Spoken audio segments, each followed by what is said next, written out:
Maxine from Ty West. It's a slasher film about a girl being hunted while getting her big break in Hollywood. This is the sequel to the movie X, also made by Ty West. We follow Maxine Minx, played by Mia Goth. She's made a name for herself in adult film in the year 1985 and makes a career leap when she gets casted in a big horror film. This happens during a time in which a serial killer known as the Night Stalker has been wreaking havoc in Los Angeles. The killer starts advancing toward Maxine and the skeletons in her closet start to fall out, all while she's trying to stay focused on becoming a big movie star. This video won't have any actual spoilers for the movie X or its prequel Pearl, so if you haven't seen those movies, don't worry. This movie does carry over one of the core subjects from X, which is entitlement. It's about demanding a life of glam and grandeur and refusing to settle for anything less, no matter the cost. Maxine doesn't care about anything except obtaining the life that she thinks she deserves, even reiterating that as her mantra. She's incredibly brash and career-focused, but behind the scenes, she's haunted by the events of X, which of course can't stay a secret forever. The repercussions of that film loom over this movie, giving it its primary layer of suspense. Out of context, this film would be missing something. It's only with the first movie in mind that this one even works. Otherwise, you wouldn't really have any good speculation as to why bad things are happening around Maxine during her big break. One of the interesting things that separates this film from other American Dream stories is the fact that Maxine comes from working in adult film. That line of work has plenty of stigma around it today, so taking place in the 80s, it's naturally being addressed by everyone she meets. You can always feel that stigma, especially when she introduces herself by name. You can tell when people recognize her, even if they don't explicitly say so. This movie was an aesthetic delight. The 80s production design and costume design was really vibrant and flashy.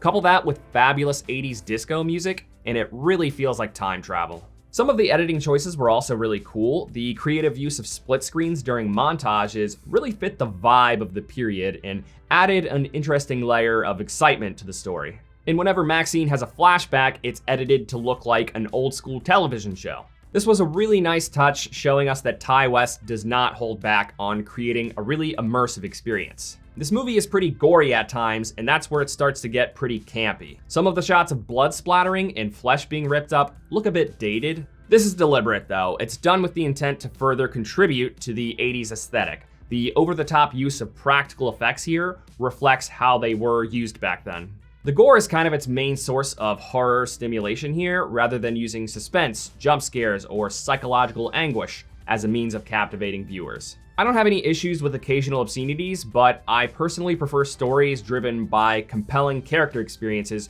rather than shock value from seeing body parts being ripped off.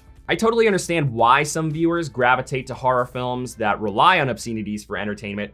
I'm just personally not one of those viewers. So with that said, there was a pretty heinous moment early on in the film that didn't seem to contribute anything to the story at all. It's with Maxine and another guy, there's a little bit of gore. It just felt like this scene was only added to make Maxine look tough and ruthless. Either that or it was just to distribute more obscenities throughout the movie, since that's its main source of horror stimulation. Maybe even a little bit of both. While we're talking about things that didn't make much sense, I was definitely left with questions when all was said and done. Like how certain objects were found and how certain charges were evaded. When they're pretty critical to the story and its conclusion, there's a lot of value in having these questions answered. And even acknowledging this movie's 80s vibes, there were still a handful of moments and lines of dialogue that felt a little bit too cheesy. For example, "We've all got blood on our hands now." Yeah, like I get the irony in her saying that to Maxine, but it just doesn't really make sense for her to say that to begin with. That's like me saying, well, I guess we're both wearing glasses. Yeah, that's very observant of you. Between moments like this, a couple cheesy one-liners, and some over-the-top villainous monologuing, this movie definitely has its moments that veer into second-rate territory. So the cast was pretty solid here. Mia Goth is a powerhouse in this film. She's so naturally vulgar, but also occasionally very somber and troubled. She shows a lot of different emotions and does not disappoint.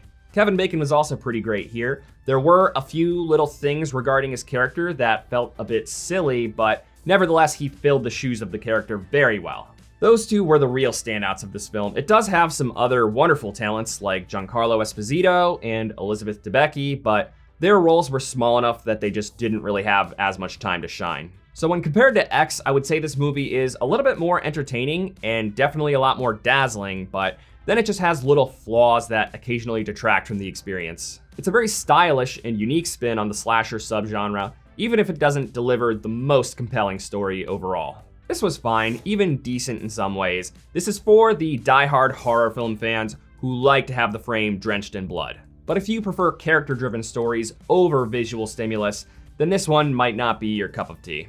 Thank you for watching this review. If it brought you any value at all, please give it a like. It really does help the channel grow. I'll see you next week with my review of Fly Me to the Moon.